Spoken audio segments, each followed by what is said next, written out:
Hare Nama Hare Nama eva kevalam Kalo nasteva nasteva nasteva gatiranyata.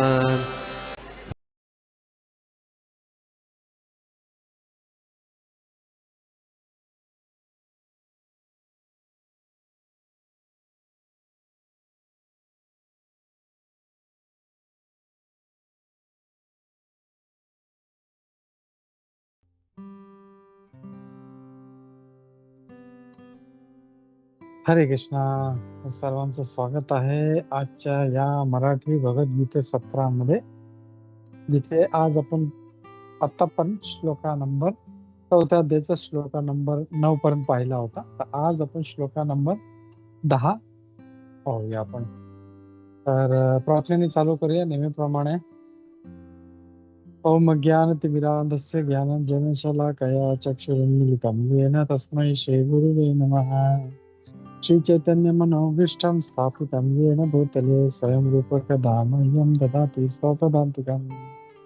जय श्री कृष्ण चैतन्य प्रभु नित्यानंदा श्री अद्वैत गदाधर शिवा साधु गौरभक्त वृंदा.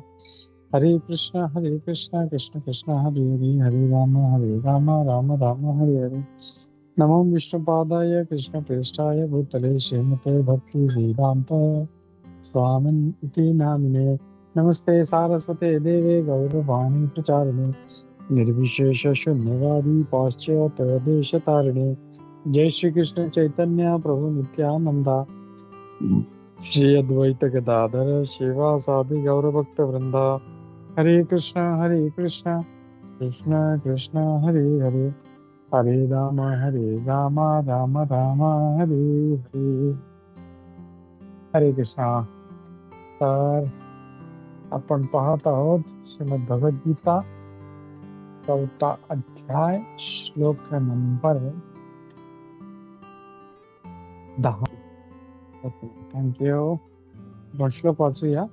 खूप चांगला श्लोक आहे हा आजचा. वीतराग भय क्रोधा. पण रिपीट करायचं तर रिपीट करू शकता माझ्यावर. वीतराग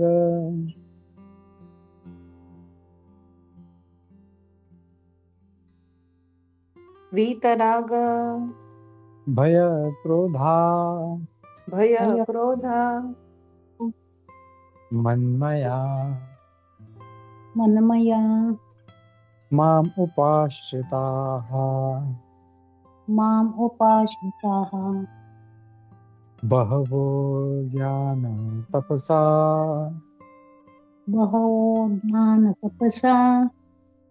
पूता मद्भावमागताः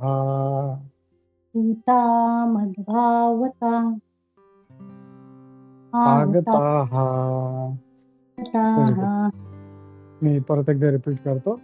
वीतराग भय क्रोधा मन्मया मामुपाश्रिताः बहवो ज्ञान तपसा पूता मद्भावमागताः.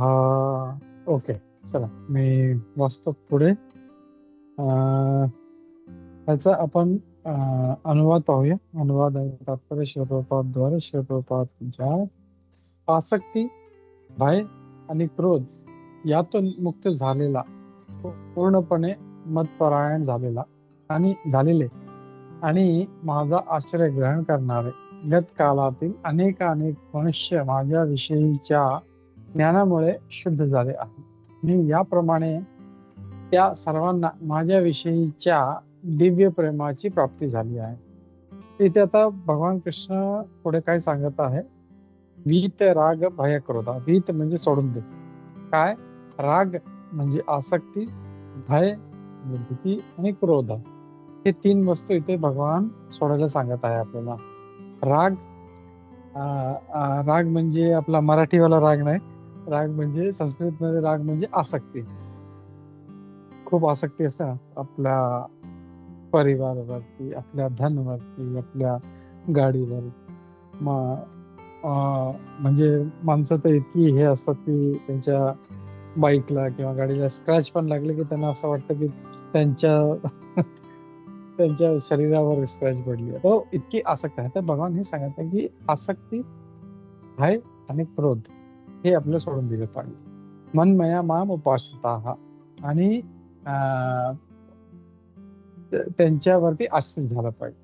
आणि असे बरेचसे बहवो ज्यांना ज्ञान प्राप्त झालेलं आहे त्यांना अं, ते शुद्ध झालेले आहेत आणि त्यांना भगवानचे दिव्य प्रेम मदभावम आगताः, म्हणजे इथे जर आपण एक्झॅक्ट पाहिलं की माझ्याविषयी दिव्य प्रेम, तर भगवान सांगत आहे मदभाव म्हणजे माझ्याविषयी दिव्य प्रेम आगताः, त्यांना प्राप्त झालेले आहे. तर आपण आता तात्पर्य पाहूया. इथे प्रभुपादजी काय म्हणत आहे. तात्पर्य श्री प्रभुपादद्वारे श्री प्रभुपाद की जय. पूर्वी वर्णन केल्याप्रमाणे जो मनुष्य अत्यंत विषयाग्रस्त झालेला आहे त्याला परम सत्याचे वैयक्तिक स्वरूप जाणणे अतिशय दुस्तर आहे. म्हणजे जे खूप या विषयाग्रस्त आहेत, त्यांना खूप आसक्ती आहे, त्यांना खूप म्हणजे भौतिक म्हणजे विषयाबद्दल खूप त्यांना आसक्ती आहे, त्याला परम सत्याचे वैयक्तिक स्वरूप जाणणे अतिशय, तर त्यांना हे जाणून घेणं खूप खूप महत्वाचं आहे. जे लोक देहात्म बुद्धीमध्ये आसक्त आहेत ते इतके विषयासक्तीमध्ये मग्न असतात की त्यांना परम सत्य हे साकार असू शकतो याचे ज्ञान होणे जवळजवळ अशक्य असते. तर ते इतके आसक्त असतात लोक की भगवान हा एक व्यक्ती आहे, साकार आहे, त्याचं पण रूप आहे, या त्यांना असं वाटतं नाही नॉट पॉसिबल, नाही भगवान कसं, म्हणजे त्यांना आकार कसा असू शकतो, नाही ते तर एक ज्योती आहे, एक लाईट आहे, एक शक्ती आहे, बस. आणि प्रभुपाद बरेच वेळेस उदाहरण देतात, जसं घरामध्ये लाईट असते, बल्ब असतो, तर बल्ब मधून प्रकाश पडतो, तर प्रकाश जो आहे ती शक्ती आहे आणि बल्ब जो आहे तो त्याचा स्तोत्र आहे. तसंच भगवानची शक्ती भरपूर आहेत, पण ती शक्ती कुठून येते किंवा ते लाईट कुठून येते, त्या स्तोत्राला आपलं विसरलं नाही पाहिजे. ते खूप महत्वाचं आहे. तर भगवान म्हणजे शक्ती आणि शक्तिमान हे दोन वस्तू आहेत. तर शक्ती जर आहेच, पण ती शक्ती कुठून येते, शक्तिमान मधून येते, जे भगवान आहेत. तर त्यांना हे ऍक्सेप्ट करणं की हा व्यक्ती आहे, साकार आहे, हे त्यांना बोलते नाही पॉसिबल नाही असं. पण ते भगवंताच्या भक्तीमध्ये येतात, बरोबर शास्त्र वाचतात, सगळे आचार्यांना फॉलो करतात, मग त्यांना हळूहळू ज्ञान येतं, नाही बाबा भगवान जो आहे तो एक व्यक्ती आहे आपल्यासारखा, आणि ते जसं म्हणजे भगवान कृष्ण आदान प्रदान करायचे आपल्या भक्तांबरोबर, किंवा भगवान रामचंद्र आहेत, किंवा जेवढे पण अवतार आलेले आहेत, ते कसं आपल्या भक्तांबरोबर आदान प्रदान करतात, तसं ते भगवान जे आहे ते आपल्या भक्तांबरोबर आदान प्रदान, प्रेमाचं आदान प्रदान करत असतात. आणि जसं आपण 4थ्या अध्यायामध्ये पण आधी पाहिलं होतं की मुख्य कारण जे आहे भगवंताचं अवतरित होण्याचं 3 कारणं सांगितली. कुणाला आठवतं काय होतं, what R the reasons?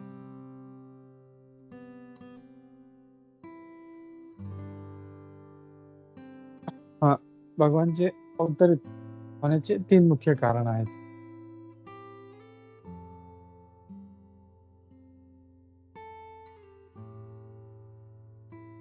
Anybody?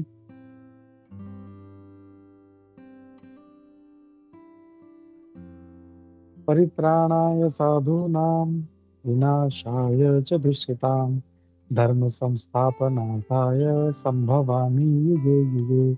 आपण जसं वाचत चाललोय पुढे तसं मागचं विसरायचं नाही. एक आमचे एक चांगले मित्र होते, ते नेहमी म्हणायचे पुढचं पाठ मागे सपाट. तसं नाही झालं तसं नाही झालं पाहिजे. तर मागे जे आपण शिकत आहे ते पण ते आपल्या लक्षात राहील, तर पुढचं जो अध्याय जो आहे आपल्याला व्यवस्थित आपल्याला आपलं डोक्यात बसत जाईल. तर भगवंताचे अवतरित होण्याचे मुख्य 3 आहे. परित्राणाय साधना, आपल्या भक्तांचं रक्षण करण्यासाठी, विनाशाचे दुष्कृताम आणि धर्मसंस्था. पण ह्यातले आपण त्यात पाहिलं होतं की हे जे 2 आहेत ते नगण्य आहेत, म्हणजे दुष्कृतांचा नाश करण्यासाठी त्यांना यायची गरज नाही. ते फक्त विचार केला की बस याला म्हणजे आपल्याला समाप्त करायचं. तर फक्त जस्ट म्हणजे विचार करताच त्याचा नाश होतो. ते इतके शक्तिशाली आहेत. त्याच्यासाठी त्यांना अवतार घ्यायचं कारण किंवा धर्माची संस्था करण्यासाठी पण त्यांना यायचे कारण ते आपले जे आहेत त्यांचे पार्षद आहेत त्यांना पाठवतात. बाबा जा तुम्ही जा धर्माची संस्थापना. पण ते स्वतः येतात. तर त्याचं मुख्य कारण परित्राणाय साधना. आपले जे भक्त आहेत, जसं आपण प्रल्हाद महाराजला पाहिलं. प्रल्हाद महाराज किती दुःख सहन करत होते. स्वतःचा जो तुझा त्याचे वडील आहेत, तो त्याला मारण्याच्या मागे लागला होता. जस्ट इमॅजिन आपल्याला कोणी काही बोललं जस्ट थोडंसं किंवा बोललं नाही, फक्त त्यांनी आपल्याला नमस्कार नाही केला किंवा काय, तर मनात किती वाईट वाटतं आणि मनुष्य 10 वर्ष लक्षात ठेवतो. त्या माणसाने मला वाकड्या नजरेने पाहिलं किंवा त्या माणसाने मला नमस्कार, मला आदर दिला नाही. So much we are hurt. पण जस्ट इमॅजिन कोणी जर त्याला म्हणजे त्याचा प्राण घेण्याच्या मागे आहे आणि ते पण स्वतः म्हणजे दुसरे असतील तर ठीक आहे. स्वतःचे घरातले, त्याचे स्वतःचे वडील, तर किती त्यांना ते त्रासदायक असेल. आणि असं पण नाही की तो खूप म्हणजे प्रल्हाद महाराज खूप मोठे होते. जस्ट आय थिंक 5 का 7 वर्षाचे जे बालक होते. पण त्यांची भक्ती इतकी प्रगाढ होती. भगवंतावरती विश्वास, सारखं भगवंताचं नाव घेते. तसं असायला पाहिजे आपल्याला. तर वी शुड बी सो एकदम स्ट्रॉंग. तर हे इथे आपल्याला सांगितलं असं की जी आसक्ती आहे त्यांच्यापासून आणि जे भौतिक जे आहेत दुर्गुण आहेत त्यांच्यापासून आपल्याला लांब राहायला पाहिजे. तर मी पुढे वाचतो. अशा जडवादी लोकांना सच्चिदानंद शरीराची कल्पनाही करता येणे अशक्य आहे. भौतिकदृष्ट्या शरीर हे विनाशी, पूर्णपणे अज्ञानमय आणि पूर्णपणे दुःखमय आहे. म्हणून सामान्यतः लोकांना जेव्हा परम सत्याचा साकार रूपाबद्दल सांगितले जाते तेव्हा त्यांच्या मनात हीच शारीरिक संकल्पना घर करून बसलेली असते. तर आता लोकांना असं वाटतं की भगवानचं शरीर आहे, भगवानचं रूप आहे. तर बरेचसे लोक आपण पाहतो असं म्हणजे मी पण पाहिले असं म्हणजे लोक विचार करतात अरे भगवान कृष्ण किंवा भगवान राम म्हणजे कसे म्हणजे त्यांना शंका वाटते त्याला. जो व्यक्ती आपल्या बायकोच्या दुःखामध्ये तिच्या मागे मागे रडत फिरतो तो कसा भगवान असू शकेल. भगवान रामचंद्र बोला हे हा कसला देव आहे तुमचा, ही बायकोच्या मागे रडत फिरतो. मग भगवान कृष्ण बोललो ते म्हणजे कसं त्याचं म्हणजे जे होतं त्याच्या पायाला एका शिकाऱ्याने बाण मारला आणि ते अंतर्ध्यान झालं. ते त्यांना असं वाटतं की शरीर म्हणजे जसं माझं शरीर आहे, मला असं थोडंसं कट लागलं की मला खूप त्रास होतो या चटका लागला की त्रास होतो. तसं भगवंतांचं पण तसंच असेल. जसं मी माझे जे विचार आहेत मी जसं समाजामध्ये वावरतो तसं भगवंतांचं पण असेल. मी जसं स्त्रीना पाहतो तसं भगवान कृष्ण पण ते तसंच ते स्त्रीना बघायचे आणि ते त्यांच्यावर रासलीला करायचे. तर तसं हे सगळं जे आहे ही संकल्पना जी आहे ही भौतिक बुद्धीमुळे येते आणि ही जी चेतना आहे त्यालाच आपल्याला शुद्ध करायचं. म्हणून प्रभुपादजींनी इथे सांगितलं आहे जे नाव दिलेलं आपल्या संस्थेला international society for Krishna consciousness. तर आपली जी कॉन्शियसनेस आहे ही आता भौतिक आहे, तिला आपल्याला चेंज करून भगवत ह्याच्यामध्ये चेंज करायचं आहे तिला. तर भगवान आपल्यासारखे साधारण नाही आहेत. जर साधारण असते तर एवढा मोठा गोवर्धन पर्वत कितीतरी किलोमीटर लांब असलेला पर्वत फक्त त्यांनी 7 वर्षाचे असताना बालक असताना त्यांनी लेफ्ट हँडच्या करंगळीच्या नखाच्या टोकावर त्यांनी कसा उचलला असता. पूतना सारखी इतकी भयानक राक्षसी आहे तिला कसं मारलं असतं. दिस इज नॉट समथिंग ऑर्डिनरी. तर हे खूप म्हणजे लोकांनी जे आहेत त्यांची भौतिक बुद्धी असल्यामुळे त्यांना काही शास्त्र वाचत नाही म्हणून त्यांना ते त्यांचं हेच इम्प्रेशन अरे भगवान शरीर आहे म्हणजे ओके म्हणजे ते पण माझ्यासारखं. That is wrong.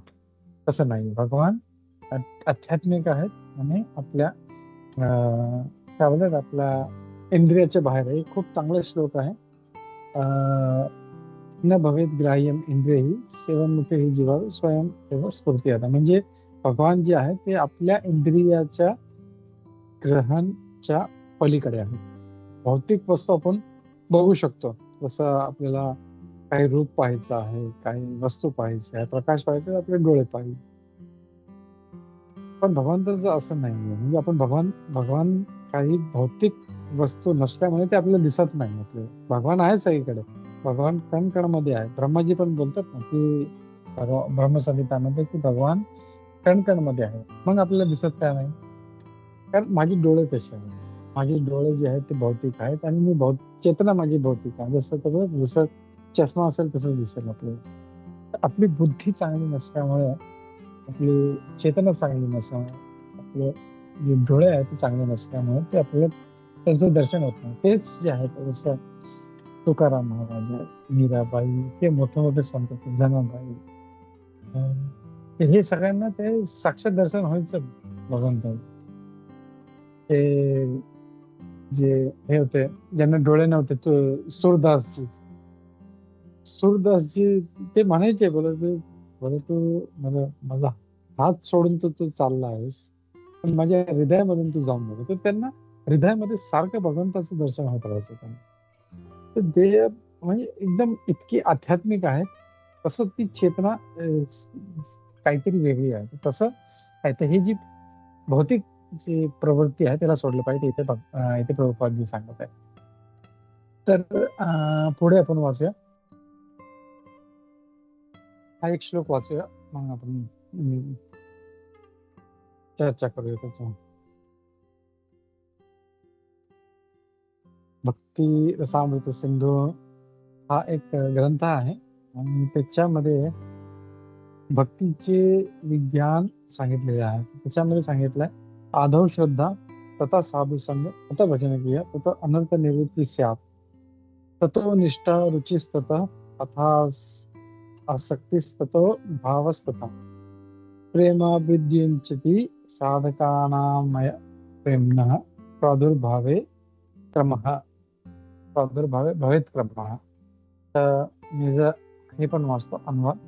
प्रारंभी मनुष्याला आत्मसाक्षात्काराची इच्छा असणे आवश्यक आहे. यामुळे आध्यात्मिकदृष्ट्या उन्नत व्यक्तीच्या सत्संगामध्ये जाण्याचा प्रयत्न करण्याच्या अवस्थेप्रत तो येईल. पुढील अवस्थेत त्याला उन्नत आध्यात्मिक गुरुद्वारे दीक्षा प्राप्त होते आणि त्यांच्या आज्ञेनुसार नवसाधक भक्तिपूर्ण सेवेचे आरंभ करतो. आध्यात्मिक गुरुच्या मार्गदर्शनाखाली भक्तिपूर्ण सेवा केल्याने तो सर्व प्रकारच्या भौतिक आसक्तीतून मुक्त होतो. आत्मसाक्षात्कारामध्ये रुची निर्माण होते आणि रुचीमुळे मनुष्याची कृष्ण भावनेतील आसक्ती वृद्धिगत होते आणि रुची परिपक्व झाल्यावर भाव किंवा भगवंताच्या दिव्य प्रेमातील प्राथमिक स्तरामध्ये रूपांतर होते. भगवंताबद्दल या वास्तविक प्रेमालाच प्रेम किंवा जीवनाचा परमोच्च परिपूर्ण स्तर असे म्हटले जाते. प्रेम या स्तरावर मनुष्य दिव्य प्रेममयी भगवत सेवेमध्ये सतत रममाण झालेला असतो. म्हणून प्रमाणित आध्यात्मिक गुरुच्या मार्गदर्शनानुसार केलेल्या भक्तिपूर्ण सेवेच्या क्रमिक पद्धतीद्वारे मनुष्य सर्व प्रकारचे भौतिक आसक्तीतून मुक्त होऊन स्वतःचे वैयक्तिक आध्यात्मिक स्वरूपाच्या भयापासून आणि निराशेमुळे उत्पन्न झालेल्या शून्यवादापासून मुक्त होऊन जीवनाच्या परमोच्च स्तराची प्राप्ती करतो. त्यानंतर अंततः त्याला भगवत धामाची प्राप्ती होते. हरे कृष्णा. इथे कसं जो एक व्यक्ती आहे तो कसा हळूहळू तो पुढे जातो, त्याचे काय स्टेप्स आहे भक्तीमध्ये ते इथे सांगितले आहेत. तर आपण जसं पाहिलं की इथे पहिलं सांगितलंय राग म्हणजे आसक्ती आपल्याला सोडली पाहिजे. दुसरं भय, जसं भय पण वेगवेगळ्या लेवलवरती आहे. जसं लोकांना आपला जॉब जाईल असं भय वाटतं किंवा आपले जे संबंध आहेत ते व्यवस्थित टिकून राहतील की नाही त्याचं भय वाटतं. म्हणजे वेगवेगळं नवरा बायको, पोरं, लहान मुलं, म्हणजे लोकांमध्ये म्हणजे every time they are fear, म्हणजे त्यांना भीती वाटत असते. तर हा जो भय आहे तो एक लेवल. त्याच्या पुढे भय आपण जर पाहिलं जसं इथे सांगितलं आहे की भगवान पण व्यक्ती असू शकतो, हे एकदम वरच्या लेवलचं भय आहे. साधारणतः लोक तर याच म्हणजे माझं जॉब कसं होईल, माझं पैशाचं काय, माझं बँक अकाउंट, माझे पैसे व्यवस्थित राहतील का नाही, सेफ राहतील का नाही, तर ते एक खूप एक खालचं स्तरचं ते भय आहे. पण जसं जसं तो पुढे जातो तसं त्याला ते हे भय वाटतं की भगवान पण व्यक्ती आहे. मग क्रोधाबद्दल सांगितलं तर क्रोध पण आपल्याला माहिती आहे. क्रोध पण हे एक अवगुण आहे. त्याच्यापासून लांब राहिलं पाहिजे आणि क्रोधामुळे आपला सर्वनाश होतो आणि आपण पाहिलं कित्येक अं, जे असुरी लोक आहेत त्यांचा किती त्यांना नुकसान होतं. साधारणतः पण आपण आयुष्यात पण बघतो की लोक रागामध्ये किंवा क्रोध आला की ते लगेच काहीतरी उलटं बोलतात किंवा फिजिकल होतात, हात-पाय चालवतात. ते खूप डेंजरस आहे. त्याच्यामुळे काय होतं की त्याचं रिएक्शन काय होईल ते त्याला समजत नाही आणि नंतर तो पछतावतो. "अरे बाबा, हे मी काय केलं? मला असं नव्हतं बोललं पाहिजे. मला असं नव्हतं केलं पाहिजे." तर क्रोध म्हणजे राग, भय आणि क्रोध या क्रोधापासून आपल्याला खूप लांब राहिलं पाहिजे आणि शास्त्रामध्ये असं पण सांगितलं क्रोध जे आहे ते भक्त लोक कसं वापरतात. तर तिथे प्रभुपादजी हनुमानजीचं उदाहरण देतात. हनुमानजींना जो जेव्हा क्रोध आला, तर त्यांनी काय केलं? पूर्ण लंका त्यांनी जाळून टाकली. त्यांचा क्रोधचा एकदम उपयुक्त त्यांनी काय बोलतात त्यांचा उपयोग केला. एकदम परफेक्ट. मग अर्जुन पण उदाहरण आहे काय. अर्जुनाला पण त्यांनी काय केलं? तुझा राग येते तू या महाभारताच्या युद्धामध्ये. तर त्यांनी आपला राग पूर्ण त्या तर भगवंताच्या सेवेमध्ये जो आहे तो राग वापरला पाहिजे. तर राग पण जो तो म्हणजे भक्ती म्हणजे जसं हनुमानजी जे होते ते भगवंताचे सगळ्यात मोठे भक्त आणि त्यांनी जी लंका जाळली त्याची चर्चा आजपर्यंत होते.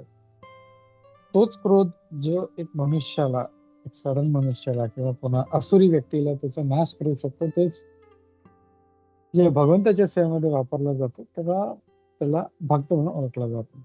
तर हे आहे आणि मग पुढे इथे सांगितलं आहे की जसं वेगवेगळ्या प्रकारचे जे म्हणजे लोक या स्तरावरती आहेत तर ह्याच्यातून बाहेर कसं पडायचं ते स्टेप्स इथे भक्ती रसामृताचा आपण जो श्लोक वाचतो त्याच्यामध्ये सांगितलं होतं की अं, आदव श्रद्धा पहिलं श्रद्धा पाहिजे. आपल्याला श्रद्धा असेल तरच आपण भक्त लोकांचं संग करणार किंवा कुठे सत्संगला जाणार किंवा कुठे भगवत चर्चेमध्ये जाणार. ज्याला इंटरेस्ट नाहीये तो नाही येणार अजिबात. पण ज्यांना आहे म्हणजे थोडीशी श्रद्धा पाहिजे भगवंतावरती. नॉर्मली काय होतं की लोकांना जोपर्यंत त्रास येत नाही, काही पीडा होत नाही, काही दुःख येत नाही, तोपर्यंत ते भगवंताकडे जातात. सगळं व्यवस्थित चाललंय. हो, मस्त चांगलं चांगलं पैसे आहेत, बँक बॅलन्स आहे, गाडी, बंगला, सुंदर पत्नी, पोरं बस मला तर काही नको. पण जेव्हा ते भगवान घेऊन टाकतो, तेव्हा त्याला दुःख होतं आणि मग तो भगवंताकडे जातो. तर भगवान भगवद्गीतेत म्हणतात पण 4 प्रकारची लोकं भगवंताकडे. आर्तो, जिज्ञासू, अर्थार्थी, ज्ञानी. तर हे 4 प्रकारचे आणि सगळ्यात मेजॉरिटी जे आहे ते आर्त. आर्त म्हणजे जे दुःखामुळे येतात. जसं उदाहरण आहे गजेंद्र. गजेंद्र पण भगवंताचं म्हणजे त्यांना भक्त मानला जातो. गजेंद्र स्तुती गायली जाते. पण ते पण भगवंताकडे का गेले? कारण जो तिथलं जी मगर होती, मगरीने त्यांचा पाय पकडला होता आणि ते त्याला पाण्यामध्ये फेकलं. आता वाटलं बस संपलं आता माझं जीवन. तेव्हा त्यांना दुःख व्हायला लागलं. त्यांचा पाय सगळं त्यांचे सगळे मित्रगण, समाज, परिवार, बायको, पोरं सगळं सोडून जायला लागले. तेव्हा त्यांना वाटलं की आता निघतात. तेव्हा भगवंताचं स्मरण झालं त्यांना. तेव्हा तिथलं कमळ उचललं सोडण्याने आणि भगवंताला अर्पण केलं. ते भगवान माझी रक्षा कर. तर जास्त करून लोक आर्थ या परिस्थितीत येतात. पण तसं नसायला पाहिजे. आपण जर पाहिलं की भगवंताचे शुद्ध भक्त असतात ते कसेही म्हणजे सुख, दुःख म्हणजे ते कबीरजी म्हणत काय आहे ते दुःख में सिमरन सब करे, सुख में करे ना कोय. जो सुख में सिमरन करे तो दुःख आहे तो होय. तर तर भगवंताचं नेहमी स्मरण राहिलं तर दुःख येणारच नाही. तर भगवंताचं नेहमी स्मरण करत राहायचं. आपण काय झालं सगळं चांगलं चाललंय मस्त ओके सगळं मी केलं, मी हे केलं, मी हा बंगला बांधलाय, मी केलं असं केलं. जसंच काय दुःख आलं, "हे भगवान, हे काय केलंस तू?" तर तेव्हा ते भगवंताकडे ढकलतात आणि तेव्हा त्याला भगवंताची आठवण येते. तसं नसायला पाहिजे. तर भगवंताचं स्मरण नेहमी राहिलं पाहिजे आणि ती अ, श्रद्धा जर असेल तर त्या श्रद्धेमुळे आदर श्रद्धा मग तो काय करतो श्रद्धा त्याची थोडीशी निर्माण झाली की मग काय त्याला थोडंसं असं वाटलं की हां, ह्याच्यामुळे म्हणजे भगवंताकडे मी नमस्कार केला, प्रणाम केला भगवंत म्हणून माझं काही काम झालं. तर मग त्याची श्रद्धा हळूहळू वाढत जाते आणि मग तो मग काय करतो, अशी संगत शोधतो की अरे मला अशी लोक कुठे भेटतील.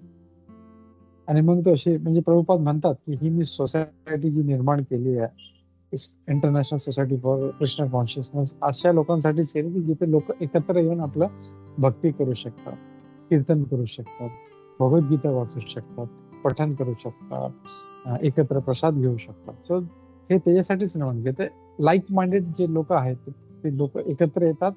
आणि जसं पाहिलं की प्रभुपादजी बरेच वेळेस म्हणतात की त्याचा एक जुगार खेळणार आहे, तर तो अशी लोक शोधतो की मला जुगारी लोक कुठे भेटतील. त्याला तसलं असोसिएशन पाहिजे असतं. जो बिझनेसमॅन आहे तो त्याचा बिझनेस कुठे वाढेल, कसे म्हणजे त्या क्लासची लोक शोधेल. तसं जो एक भक्त आहे तो नेहमी भक्त शोधत असतो की मला ही संगत मला अशी कुठे भेटेल. जेव्हा मी 98ला म्हणा, तर मी जेव्हा बहारीनवरून जेव्हा दुबईला गेलो होतो, तर मला माहित नव्हतं कुठे मंदिर आहे, कुठे काय आहे, इस्कॉन कुठे भेटेल.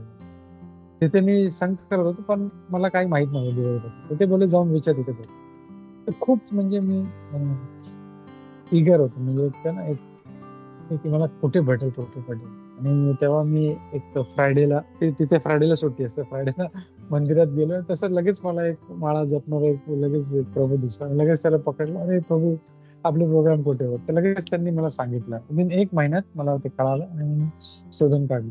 तर एक अ, जो थोडीशी श्रद्धा निर्माण होते, तर मग तो तसा साधू जो आहे, तर तसं संघ तो पण आदो श्रद्धा, तर साधू संघ, आता भजन क्रिया. आणि मग त्याच्यानंतर काय करतो, संघ भेटायला लागला तसे लोक की मग नंतर तो भजन क्रिया चालू करतो.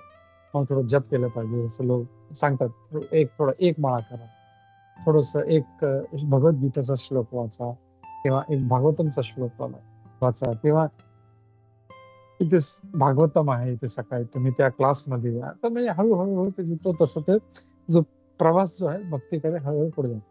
आदौ श्रद्धा, ततः साधू संग, आता भजन क्रिया, आता अनर्थ निवृत्तीचा. आणि जेव्हा तो भजन करायला लागतो, तो थोडासा माळा जपायला लागतो, तर अनर्थ जे त्याच्यामध्ये जे अनर्थ आहेत, सगळे दुर्गुण आहेत, वाईट, जसं हे सांगितलंय, राग, भय, क्रोध, ते हळूहळू ते जाऊ लागतात. आणि जेव्हा ते जाऊ लागतात, तर अनर्थ निवृत्ती झाली की मग थोडीशी निष्ठा त्याची निर्माण, मग रुची. तर हे खूप पुढचे असे स्टेप आहेत, म्हणजे निष्ठा, रुची, मग भगवानच्या प्रती आसक्ती, आसक्ती एकदा निर्माण झाली की मग भगवानच्या प्रती भाव, आणि भावच्या नंतर मग प्रेम. तर हे असे वेगळे जवळजवळ हे 9 स्टेप्स आहेत. असं आदर श्रद्धा, तर साधू संघ, तर भजन क्रिया, तर अनर्थ निवृत्ती.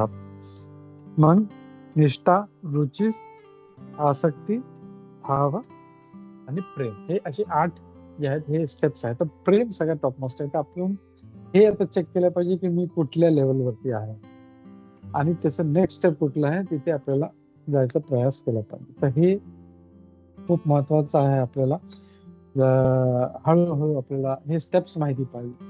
जसं आपल्याला अमेरिकेला जायचं असेल, तर आपण तिथे कुठे जायचंय, काय लोकेशन आहे, कसं गेलं पाहिजे, कसं आपण सगळं विचारपूस करतो, तसं भक्तीमध्ये पण आपण हळूहळू काय स्टेप्स आहेत, कशा आहेत, तर हे सगळं विचारपूस करून आपल्याला हळूहळू भक्तीमध्ये पुढे गेलं पाहिजे.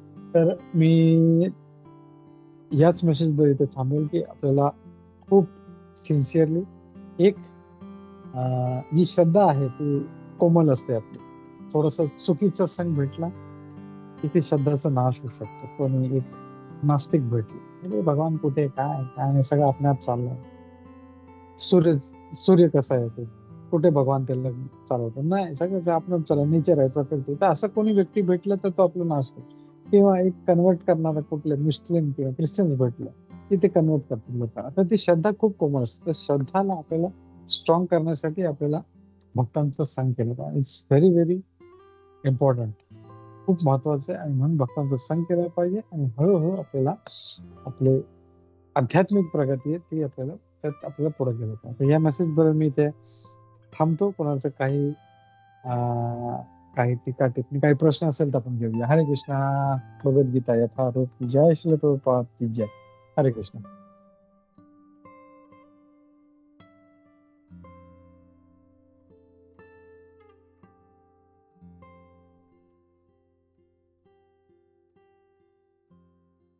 हरे कृष्णा प्रभूजी, प्रणाम. कृष्ण. हा, हरे कृष्णा प्रभूजी. खूपच छान क्लास. तर तुम्ही म्हटलात तसं की श्रद्धा खूपच कोमल स्टेजला असते सुरुवातीला. जसं आपण एकमेकांच्या या संगतीत येतो की आज क्लास अटेंड करावा किंवा आपण एकमेकांना फोन करून सांगतो की बाबा या तुम्ही क्लासला, त्याचप्रमाणे एखादा विपरीत शब्द सुद्धा तेवढा स्ट्रॉंगली काम करू शकतो. येस. त्यामुळे श्रद्धाचं आपल्यालाच त्या ते जे काही सीड्स आहेत, बीज आहेत, त्याचं आपल्याला खूप जतन करणं कॉशियसली खूप गरजेचं आहे. ते भगवद्गीतेमध्ये खूप छान पद्धतीने आता तुम्ही एक्सप्लेन केलं प्रभूजी ते. तरच ते तुम्ही जो श्लोक वाचलात आत्ता, आदो श्रद्धा, तो निष्ठा आणि प्रेमपर्यंत हळूहळू जाऊ शकतं ते झाड मोठं होत. Thank you so much. हरे कृष्णा. प्रणाम. थँक्यू. खूप महत्वाचं आहे आपल्या तेच. आणि मी नेहमी म्हणतो जसं की आज जे जसं तुम्ही दुसरे धर्मातील लोक पाहिले तर किती एकदम रिलिजियसली म्हणजे आपल्याला आपले पुस्तक वाचायचे आहे तर वाचतात. बायबल आहे, कुराण आहे, हदीस आहे, जे वाचतात. पण हिंदू लोकांना विचारलं तुम्ही कुठलं पुस्तक वाचलंय तुम्ही? काही लोकांना तर भगवद्गीता आणि भागवतम मधला फरक पण माहित नसतो. त्यांना वाटतं भगवद्गीता भागवतम म्हणजे काय? सो म्हणजे त्यांना इतकं काय म्हणणार, दे आर सो इग्नोरंट. तर तसं नसावं. वी शुड बी व्हेरी थोडस जाणीव असायला पाहिजे धर्माबद्दल आपल्याला. वी शुड नो आणि आपल्याला आपल्या धर्माचं पालन केलं पाहिजे. नाहीतर काय होतं, हे जे आपली जी श्रद्धा कोमल आहे तो कोणतरी असा नास्तिक येईल, तो नास्तिक बनवून टाकेल किंवा मुस्लिम जे ख्रिश्चन आहे तो कन्वर्ट करून टाकेल. So we have to be very very ना एकदम कॉशियसली आपल्याला हा आपला जो श्रद्धाचं जे तुम्ही जे म्हणा बीज, खूप केअरफुली आपल्याला ह्याचं प्रोटेक्शन केलं पाहिजे आणि ह्याला हळूहळू त्या बीजाला वाढवलं पाहिजे. आपण जसं आपण भारताची भरजी आहे तिथे जसं एक छोटस झाड असेल, ते बीज असेल, तर कसं हळू त्याला प्रोटेक्शन देऊन तर आपण थोडं थोडं पाणी देतो, जास्त पाणी देत नाही, सूर्यप्रकाश अधिक देत नाही, तर कसं त्याची खूप काळजी घेतो आपण, केअर घेतो आणि एकदा मोठा झाला की मग ठीक आहे. तसं ही आपली भक्तीचा जे हा जो बीज आहे त्याला खूप आपल्याला खूप केअरफुल केलं पाहिजे. त्याला भगवद्गीतेचं, भक्तांचं श्रीमद भगवद्गीता, श्रीमद भागवता ह्याचं सिंचन करत राहिलं की हे म्हणजे भक्तीच्या रूपामध्ये हे वृक्ष नक्की फळित. थँक्यू माता. हरे कृष्ण.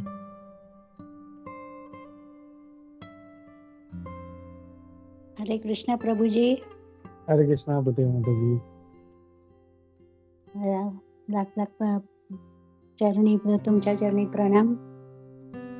खूप छान सांगितलं. खरंच बरं वाटतं ऐकलं की तुम्हाला खूप मी मिस करत होते, म्हणून मी हेमंगिनी मातांना फोन केला. तर आम्ही एक दिवस वाचलं. कारण हे असं चुकल्यासारखं होतं. हे कानावरती पडलं की जरा खूप बरं वाटतं, आनंद मिळतो. खरंच आहे. असं मिस केल्यासारखं डेडिकेशन तुमचं म्हणजे मला ऐकायचं. तुम्ही म्हणजे काहीतरी प्रयास करावा, कोणातरी पकडून बोला चला प्रभू तर गेलं तर आपल्याला पठण वाचन पाहिजे. तर हे प्रयास जे आहे ते खूप महत्वाचे आहे. तसं आपल्याला केलं पाहिजे तसं. हरे कृष्णा. थँक्यू प्रतिमा माताजी. ठीक आहे, चला कोणाचं काही प्रश्न नसतील नसेल तर आपण थांबूया. सगळ्यांचा खूप खूप धन्यवाद. तर खूप मोठा म्हणजे ब्रेक झाला होता माझा. आधी पण आपले 2-3 तास झाले नव्हते. मग मी 10 दिवस जवळजवळ मिसिंग होतो. आम्ही लोक कार्तिकला गेलो होतो वृंदावन परिक्रमासाठी. तर मी ते फोटो आणि व्हिडिओज तर टाकत होतो कंटिन्युअस. आय होप तुम्ही लोकांना सगळ्यांना आवडले असतील. तर मी विचार केला की मी दर्शन घेत आहे तर तुम्हाला सगळ्यांना पण भगवंताचं दर्शन जिथे जिथे जातो ते झालं पाहिजे, म्हणून मी लगेच व्हिडिओ बनवून टाकत होतो. पण आता आपण कंटिन्यू करूया. असंच आपला हा प्रवास जो आहे भगवद्गीतेचा विल कंटिन्यू. हरे कृष्ण. चला, थँक्यू. हरे कृष्णा. भगवद्गीता यथारूप की जय. श्रील प्रभुपाद की जय. इस्कॉन गोविंद की जय. सर्व उपस्थित. हरे कृष्ण.